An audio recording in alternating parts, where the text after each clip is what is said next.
Hi Pisces, this is Pisces Hub. Welcome to my channel. So for today's video, gagawa tayo ng daily reading for Pisces para sa araw na ito. Okay, so alamin natin kung mga posibleng mangyari for Pisces sa araw na ito. Mga gabay mensahe po ng ating tarot cards for Pisces sa araw na ito. Okay?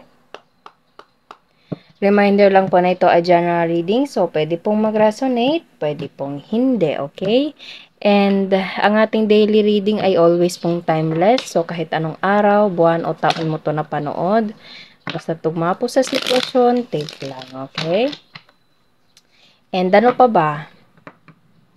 Wala po tayong gender-specific Pisces, so babae, lalaki, LGBT man, yung mga Pisces na nanonood ngayon, or yung mga taong dinidil niya po, na posibleng konektado sa ating reading. Take lang po, kahit anong gender man yan, okay? So, ano ang mga posibleng mangyari for Pisces sa araw na ito? Mga gabay, mensahe niyo po para kay Pisces sa araw na ito. Wow! Ace of Pentacles, Ace of Money, Pisces. So, pwede merong connection sa pera, sa offer, sa opportunity, sa material na bagay, okay? Any kind of,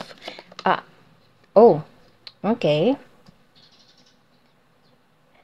10 of Swords.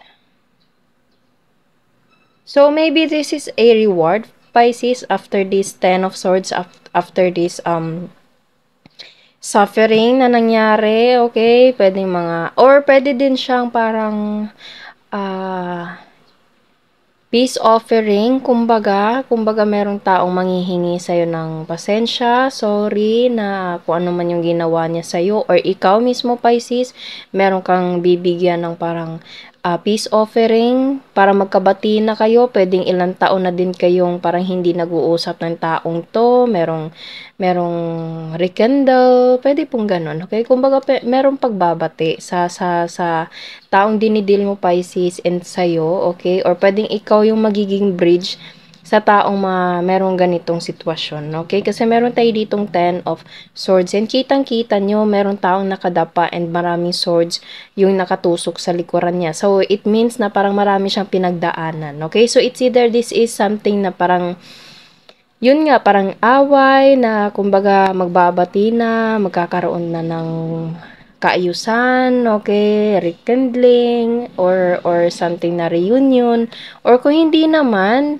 as I said kanina, para siyang reward after all those days na dark, okay, yung mga panahon na feel mo sobrang bigat.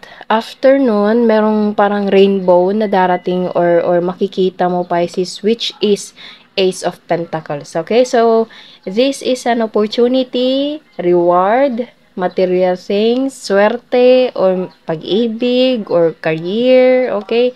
Any kind of parang bagay na magagamit mo or maa-appreciate mo ng sobra, okay?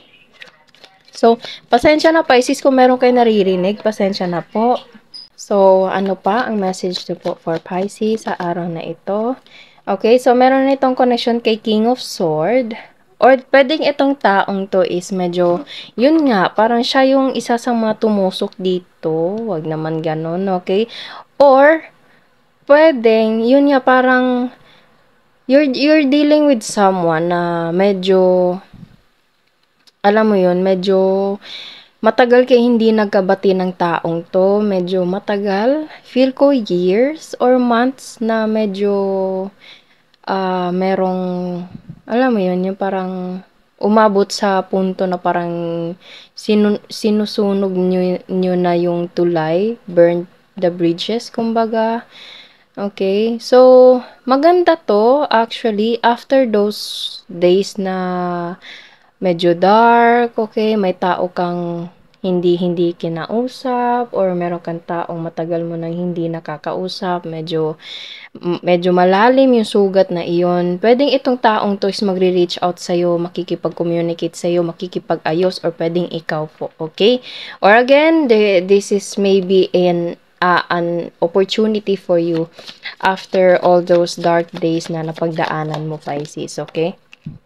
Meron tayo dito, the world, you are divinely connected, you are destined to be to receive this kind of big opportunity for you, Pisces. Okay? Meron itong connection kay King of Swords. Okay? So, it's either this is your energy, Pisces, na kumbaga makakapag-decide ka na.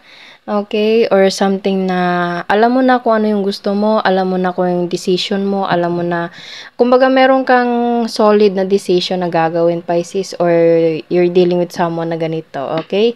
And, yun nga, kumbaga, maganda siya actually, maganda yung reading natin ngayon. It's like, light at the end of the tunnel. Parang ganun yung ano dito, Pisces, okay? And also, meron tayo ditong the world. So, pwede din meron itong connection sa parang ibang bansa. Okay? Parang globe. Kumbaga. Okay? So, pwedeng long distance. Ayun nga. Ayan, no.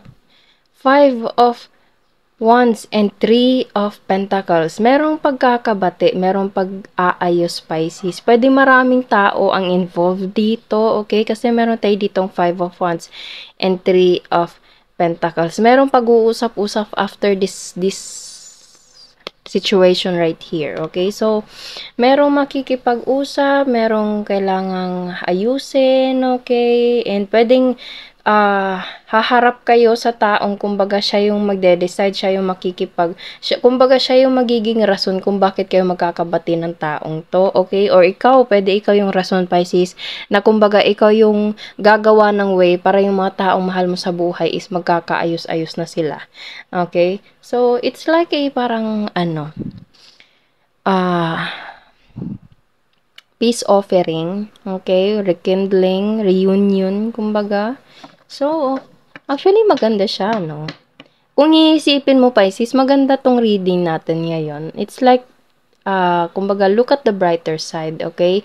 Choose happiness, okay? Choose happiness, choose to be happy, forgive, and it's okay kung hindi mo naman ma-forget, pero you have to forgive, okay? Hindi dahil sa kanila kundi para sa iyo, Pisces. Para andun yung peaceful.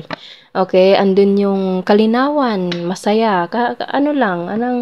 Parang masaya lang, magaan, okay? And pwede din siyang light at the end of the tunnel. Nakikita mo na yung kumbaga maliwanag na parte ng buhay. Okay? Hindi na yung puro ganito.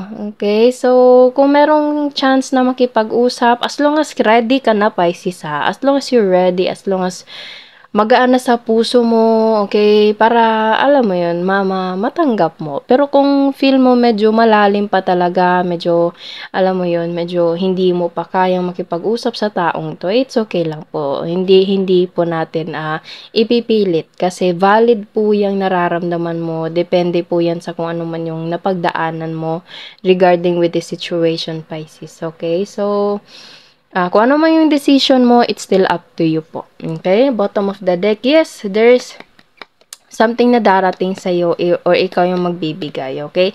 Nakikita nyo, ayan o.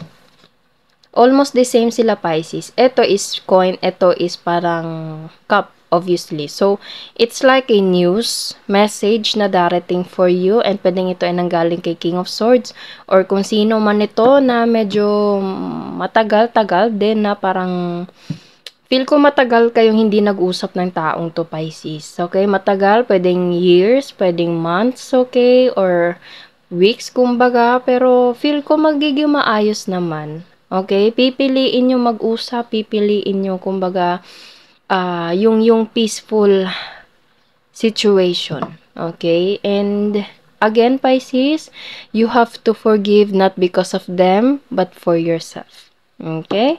So, kuha tayo ng mga initials. Feel ko hindi to siya love reading, or pwede din namang love, pero feeling ko there's a specific person or people na ganito yung konektado sa'yo, Pisces. Okay, so, pwedeng more than 3 people yung nandito, Pisces, and it's either ikaw yung magre-reach out or siya yung magre-reach out sa'yo. Okay, so, kuha tayo ng mga initials, random words kung sino or ano po yung mga konektado for Pisces sa araw na ito. Abroad. So, yes, pwedeng sinabi ko kanina, pwedeng nasa ibang bansa. Mayaman, matangos ang ilong. Car. Connection, there's a letter K, D, KD, panaginip, trabaho. Pwedeng nagtatrabaho ito sa ibang bansa, Pisces. Chinito, chinita, kulot, new person, kasal, barko, date. Pwedeng there's a specific date, okay? E, K, D, matangkad, and there's a T. Okay, so pwedeng nandito, pwede pong wala. It's okay lang po. Okay, so yun po ang ating reading sa araw na ito para kay Pisces. Naway nagustuhan nyo po. Huwag nyo po sanang kalimutan na mag-like at mag-subscribe po sa ating channel and click the bell button, Pisces, para ma-notify po kayo sa next videos na i-upload natin. Okay, so thank you, Pisces, and God bless!